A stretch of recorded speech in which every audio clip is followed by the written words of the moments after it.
Welcome to Lead a Life. Smartphone cameras have been in a fierce battle recently, with each brand trying to improve their camera system with more cameras, bigger sensor, and resolution. Phone has been pumping megapixel numbers up recently. Take a look at 5 years back. Most phones, even flagship ones, only got around 12 megapixel camera sensors on them, and they take great photos at the time. Fast forward to now, we can see that the resolution number has grown exponentially, ranging from 48 to 50 to 64 and to now a whopping 108 megapixel. We could say that the recent trend of smartphone cameras tend to focus a lot on resolution, but take a look at the iPhone. Even the highest end, the most expensive, iPhone 12 Pro Max, is still at the 12 megapixel, which is the same resolution we've seen since the iPhone 6s.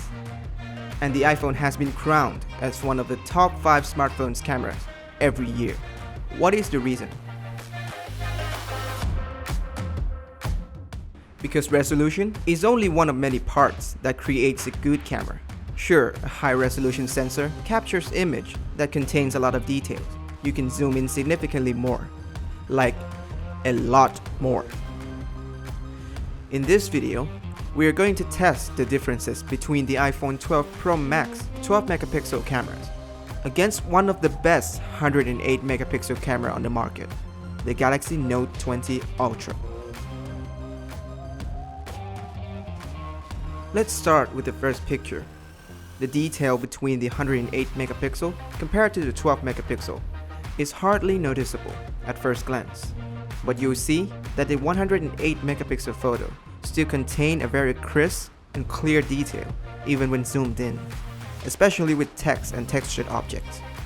The words and the numbers on the billboard are still readable when they're zoomed in, unlike the 12 megapixel counterparts where the image looks mushier and the text is unreadable. Take a look at this building right here.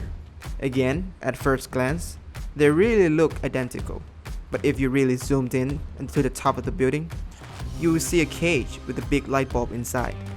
In the 12 megapixel side, you can barely see the metal strands, but switching to the 108 megapixel, you can see every individual strand that builds the cage. And I have to say that this building is pretty tall, and for a phone camera to be able to capture this much detail from this distance is really astounding. Another really great example that showcases the advantage of 108 megapixel is this picture right here. In the 108 megapixel part, apart from the text that looks much crispier in this photo, you can see the yellow stripes on these leaves, while it looks really mushy on the 12 megapixel. It is pretty obvious that the detail on the 108 megapixel photo of the Note 20 Ultra is far superior to the one from iPhone 12 Pro Max. But detail and zooming in is not everything in photography, and high resolution tends to sacrifice something.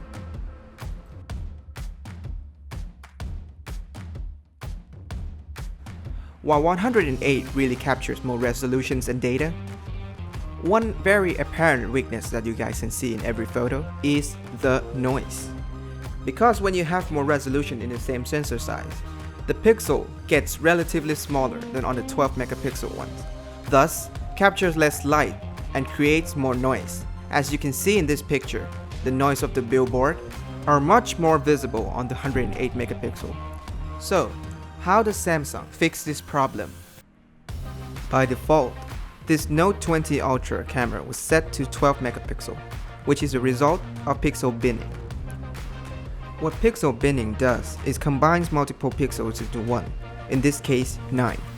Physically, each pixel of the Note 20 Ultra was sized at 0.8 microns, but combining 9 pixels into one creates a pixel that is sized at 2.4 micron. That's even larger than the 1.7 micron on the iPhone 12 Pro Max.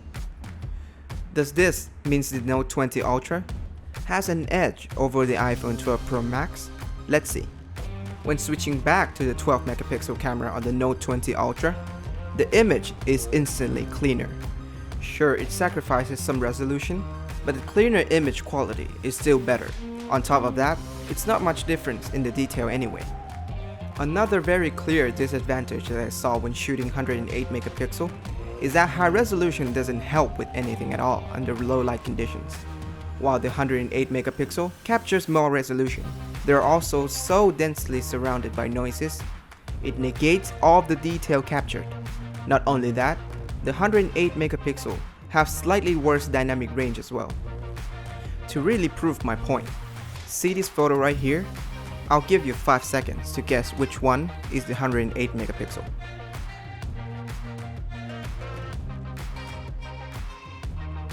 The answer is on the left side. You see, these two are very identical, despite the fact that on the left side has more pixels than on 12 megapixel on the right.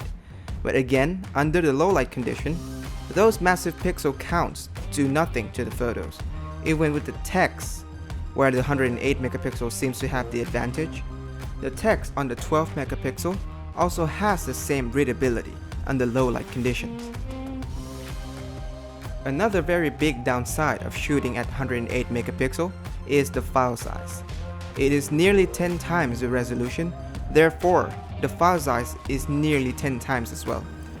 The 12 megapixel photo from Note 20 Ultra is around 2 to 4 megabytes, but on the 108 megapixel photos are around 20 to 30 megabytes, which is a lot.